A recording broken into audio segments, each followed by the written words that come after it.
adúpẹ́ fọ́ba Olúwa tó fún wa lọ́jọ́ òní Àjọkẹ́ tí ò bá fún wa kí la fẹ́ dá a ò lè pa Ọlọ́run lẹ́jọ́.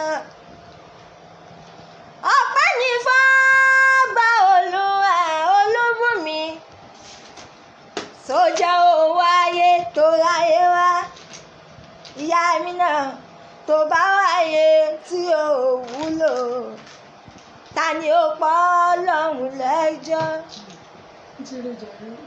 Gbogbo kíkí fún Ọlọ́run mi Adẹ́niwáyé, mímọ́ fún Ọlọ́run mi ọba mi àṣẹdá, alámì tí ó bímọ tẹ́nìkan ò lè bí láéláé, wáìdù tí ó bímọ tí ó sì níbí, ọba mi afúnimáwo bẹ̀ aṣàdéhùn tí ó máa múṣẹ. Ìláyà láwùrán o mo ti dé bí mo ṣe ń dé, ó ṣáà ti mọ̀ pọ́nmọ́pẹ́ ní Kàrímọ́tù o, àmọ́ lónìí Kàrímọ́tù ọ̀tọ̀ọ̀tún lọ́jọ́ yọ lára màá ní. Wọ́n èmi lápèdè mọ́mọ́ pé tàná ọmọ ayé lóyún, ayé lóyún kan ọmọ mi bá mi Ìṣọ̀lá ọmọ pẹ́. Mo ti gbẹ́rẹ́ mi dé Ìláyà láwùrán bí mo ṣe ń dé, ẹ̀bù tó fún mi ṣá ni mò ń lọ, Ọlọ́run ọba jẹ́ ń lò síbi tó dára. Mo fẹ́ mọ́rin mi ẹ̀dẹ̀ mi lọ sínú ilé màmá mi Olúbùnmi, ìyá alálùbáríkà ìyá wa ni, òun ló ṣọjọ́ ìbí lónìí Kàrímọ́tù ni mo ṣe mọ́pẹ́ wá. Alhamdulillahi ya Allah, shukran lillahi zul jalali ya Allah. Mo máa pẹ́ mi wá ìdùn wá gbọ́ ọpẹ́ wa. Wọ́n ní tẹ́rú bá dúpẹ́ oore, wọ́n ní ó gbà ní ọ̀sìn. Zul jalali àti wá dúpẹ́. Bá mi ṣàlékún rẹ lọ́pọ̀lọpọ̀ fún Àjọkẹ́ mi. Òun ló ṣọjọ́ ìbí, Ọlọ́run ọba jó ṣọpọ̀ ọdún ẹ̀ láyé, nínú owó, nínú ọlá, nínú àlàáfíà, ẹ̀mí gígùn tó péye. A padà sí ìgbà tí ń bọ́mọ ẹ̀dá kó máa bẹ láíláí. Àjọkẹ́ mi o,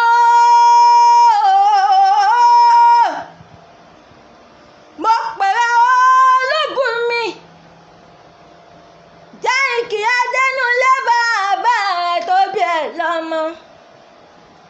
Ìwọ lọmọ Ìjẹ̀ṣà mọ́dù àpánọ̀dá, wọ́n ní ọmọ Ìjẹ̀ṣà òrìdí ìṣáná ilé, lọ́mọ wẹ́rún tí ń múná roko. Ìwọ tún ló lórí wọn nílùú Àwórì,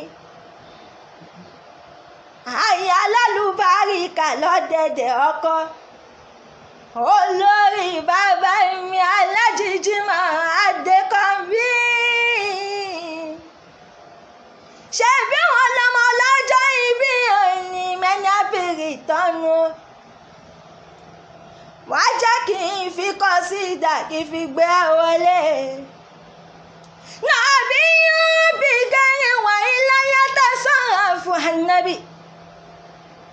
Àfún ànálì jálì wà kọ́dí yàtọ̀ wá kọ́ fún. Yẹ̀yìn náà bí ìsìnlẹ̀ wọ̀nyí ní fún Rasulu. Àfún ànálì jálì wà kọ́dí yàtọ̀ wá kọ́ fún. Ànábì Muhammadu mi o, mo fi ànábì Muhammadu mi mo fi kẹ́ Adéjọkẹ́. lópin ìgbà táyé bá ti ń jayé tí sánmọ̀ ń bẹ lókè tí alẹ́ àrídù ìyẹn ilẹ̀ tí ń bẹ nílẹ̀ tí gbogbo ayé ń tẹ̀ mọ́lẹ̀ ìmọ́lẹ̀ ayé rẹ̀ ò ní wọ́n kùn tọmọtọmọ. wọ́n ní ẹrù tálábí ọmọ kì í tú Adéjọkẹ́ ò ní báwọn tún lọ́lá mú ọmọ mi àpàdà sẹ́yìn ìdá kò lè bóṣù pa kọ́ wá tọ́ fà sókè kó wá lọ jábọ́ àpàdà sẹ́yìn ìdá kì máa ń bẹ́ẹ̀dì ẹ̀ Adéjọkẹ́ kó tọ́jọ́ kúnlẹ̀ kó yẹ̀yìn dúdú àpàdà sẹ́yìn ìdá ò ní kàn ẹ́ o lọ́lá ìkúnlẹ̀ abiyamọ.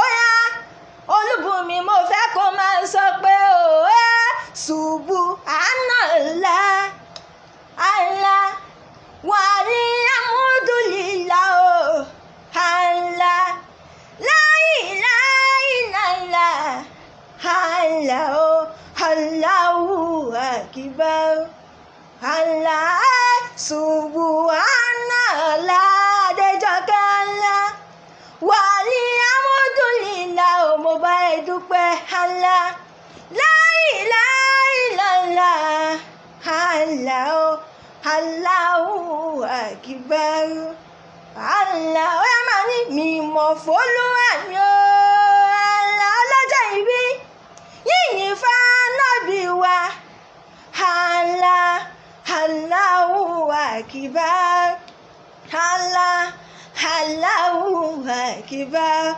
àlá. Adéjọkẹ́ ó yá mo ní kò ì tí tán oore kù sí lọ́wọ́ aláwùrà tá fi lé ẹ lọ́wọ́ ta ló sọ pé ìwọ ò lè ní lárí mọ̀mísí Àmínà ta ló sọ pé ìwọ ò lè rànà lọ lójú ọ̀tá ẹ̀ ni wọ́n ti máa ga ó yá kò ì tí tán oore kù sí lọ́wọ́ aláwùrà tá fi lé ẹ lọ́wọ́ nítorí ayé retí ẹlẹ́yà rẹ̀ o wọ́n retí ẹlẹ́yà rẹ̀ o lójoojúmọ́ wọ́n ti kóra wọn ọjọ́ láti dìtẹ̀ rẹ̀ wọ́n ní wà ó mọjá sálàtù lọ lójoojúmọ́ tí wọ́n bá ṣá sálàtù wọn á tún máa dìtẹ̀ rẹ̀ o wọ́n á ní ó tún ti ń lọ nítorí pé Allah nìkan ó tó fún ẹ ìwọ ò lẹ́nìkan tó yàtọ̀ sọ́lọ́run Zulijalali ọba tó láyé wọ́n ní kìrámì òun ló lòun Déjọkẹ́ ikọ́ parapọ̀ wọ́n kọ́lé ọlá ẹ̀rùn parapọ̀ wọ́n kọ́lé ògo oyin parapọ̀ wọ́n kọ́lé àdùn kọ́lọ́hún dákun pàṣẹ fún ẹ̀dá kí wọ́n parapọ̀ ṣe é lóore Subhanallah àmọ́pẹ́ wá wà ní àmúdùlílà àlá Allahu akbar àlá Allahu akbar àlá. Happy birthday to you, my lovely mom. I wish you many happy returns. May Almighty Allah continue to bless you and lift you up above your equal. May you always rise and shine, and the eyes of the enemy will not see you. Bijai Muhammad sallallahu alaihi wasallam. A praise to Almighty Allah, to Sayyidul Wujud, to you, Adéjọkẹ́. Happy birthday to you, mom. I love you.